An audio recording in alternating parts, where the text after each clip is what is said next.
Most people don't like feeling stuck. It's one of the main reasons people reach out to someone like me. Hi, I'm Dr. Jan Anderson. I'm a psychologist and I specialize in working with executives and professionals, including couples and families. The reason people reach out to me is they feel trapped between two either or options and they both feel wrong. And here's some examples. Either I can express my true feelings or I can avoid making somebody mad or hurting their feelings. Either I can be selfish and say no to this request, or I can feel guilty. And on top of that, I may set myself up to be taken advantage of again. And here's my favorite one. Either I can let myself be happier, or I can lose my drive to do better. It's hard to make a move when no matter which direction you move in, it feels wrong. The people I work with are plenty smart, but you know what? It doesn't matter how smart you are. If you're limiting yourself, forcing yourself into two either or options, your brain is going to get shut down and you can get seriously stuck. It's like being in one of those bad dreams where you're trying to run, but you can't move. That's what feeling stuck is like. The reason it's so hard when smart people are struggling with catch-22 dilemmas is that they don't respond well to the way you were taught to make decisions and solve problems. So let me just say it. Either or thinking sucks when it's applied to solving complex human interactions. Here's how either or thinking can mess with your emotions. When we're at our best, we have emotional regulation. We can tolerate distress enough to stay in touch with our own feelings and the feelings of others. But either or thinking has this tendency to push us into too much. And what I mean by that is too much feeling. You're overly sensitive, you're dramatic, you're volatile, and it's just too much. And it's out of control. And it doesn't feel that good to be in that place, and we don't do our best thinking there. On the other hand, if you're not in touch enough with your emotions, you'll tend to underreact. You're shut down, you're insensitive, you're numb, maybe you're stonewalling. It's too much emotional control, and it can feel like you're not even present. Here's how either or thinking can screw up your relationships. Our relationships work best when there's a good balance. You're emotionally available, you're emotionally present, but you also have good boundaries. When you go too far, you get too attached. You're overly dependent. You're needy. It's an anxious attachment style.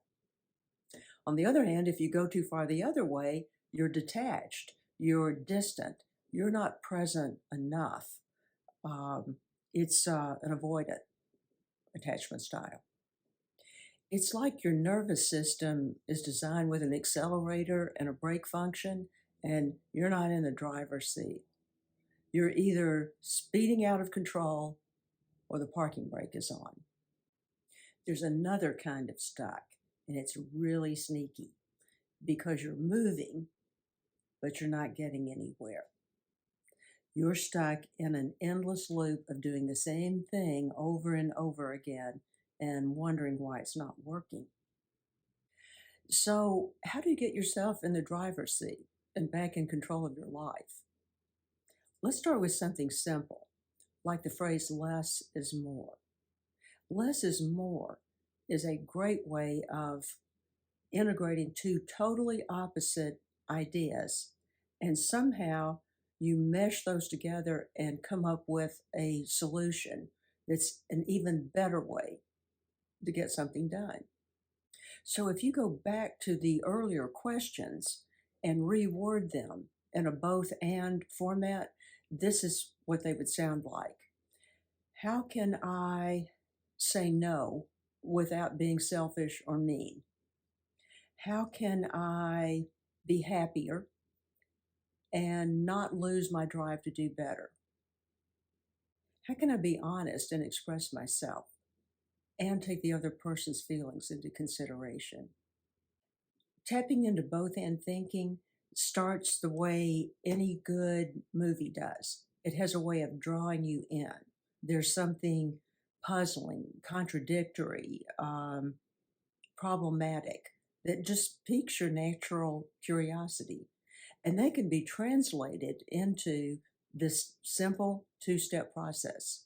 Step one works like this. Take each opposite idea and ask yourself, what is so great about this perspective that it can't be left out? It's got to be included somehow.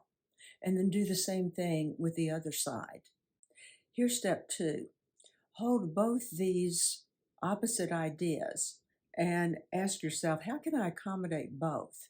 How can I put them together and somehow come up with something that's even better?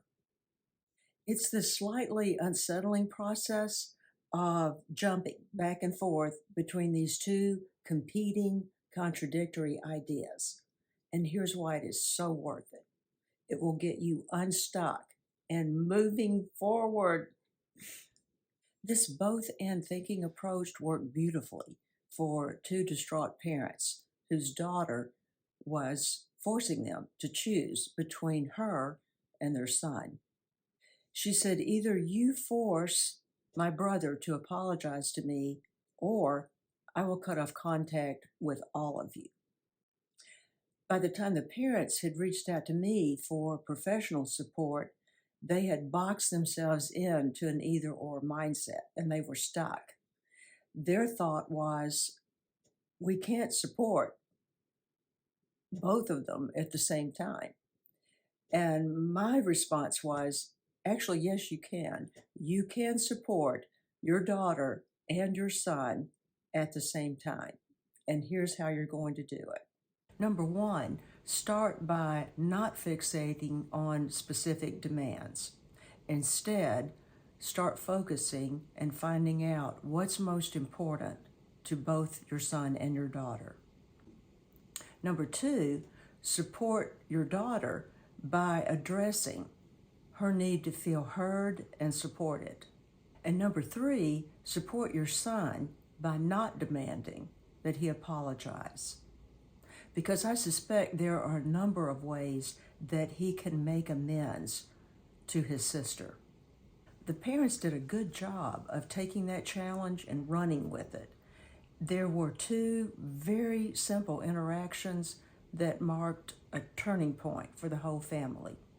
First is Dad's ability to focus on his daughter's feelings instead of going into fix-it mode. And the way he did that is he said to her, I just didn't realize what a toll this was taking on you. And her response was, thank you for saying that. It was that simple.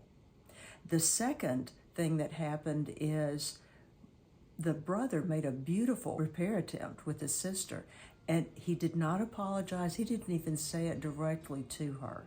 She just overheard him say to their mother, Mom, I want to have a good relationship with my sister. That's all it took. When you start cultivating your capacity for both and thinking, it can feel like your head is going to explode. When that happens, just tell yourself it's actually a sign your brain is getting smarter and you're getting unstuck. You're now in the driver's seat. If you're ready to move forward, see the video on the next screen to explore working with me.